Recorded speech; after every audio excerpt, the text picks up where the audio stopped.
Bonjour à tous, je m'appelle Julie, je travaille pour le Centre de culture scientifique et aujourd'hui je vous propose de créer un système de frigo.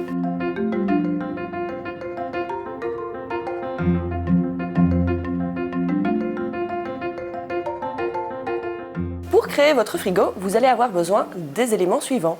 2 pots en terre cuite, du sable, de l'eau, une feuille de papier et un morceau de carton épais, des vieilles chaussettes. Pour la préparation du frigo, j'ai pris moi 2 petits pots, mais plus les pots sont grands, mieux c'est, plus vous allez savoir mettre de choses à l'intérieur. Vous pouvez également faire votre frigo avec des briques en terre cuite, d'accord ? L'idée c'est à l'extérieur, sur un plan de travail assez dégagé, on va dans un premier temps boucher le trou d'un des pots en terre cuite, simplement avec la feuille de papier. Une fois qu'on a bouché le trou, on vient mettre du sable dans le fond du récipient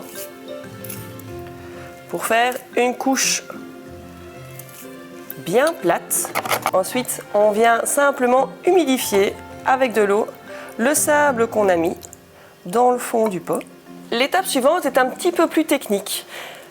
Il va falloir placer votre deuxième pot sur votre couche de sable et comme vous voyez, j'ai un écart entre les 2 pots qui s'est créé. Je vais devoir remplir cet écart de sable et le mouiller intégralement. Alors pour ça, 2 techniques possibles. Si vos pots sont bien grands et assez larges, avec un entonnoir ou simplement avec une petite pelle, on vient bourrer de sable, on mouille et on continue comme ça, couche par couche, pour remplir le vide entre les 2 pots. Ou alors, si vos pots sont plus petits, eh bien, il faut d'abord mettre du sable, le mouiller, bien le claquer sur les bords du pot et puis venir insérer le deuxième à l'intérieur.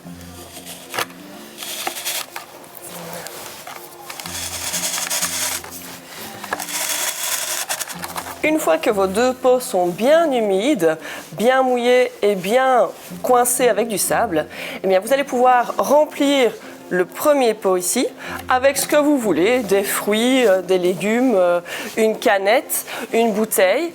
Et puis on vient fermer avec le carton bien épais.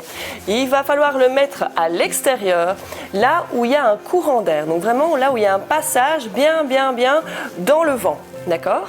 Et vous allez pouvoir le laisser votre frigo pendant quelques heures et pouvoir voir qu'à l'intérieur, au fur et à mesure que le temps s'écoule et que le vent passe sur votre frigo, à l'intérieur, ça là devient de plus en plus froid. Pour l'autre technique, je vais avoir besoin de vos chaussettes. Alors, ça fonctionne très bien pour refroidir une bouteille, une gourde, une canette, d'accord ? L'idée c'est de prendre 2 vieilles chaussettes bien épaisses et de les tremper dans l'eau.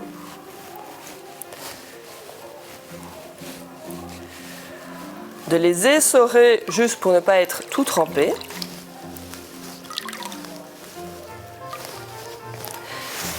Et d'enfiler les chaussettes sur la bouteille.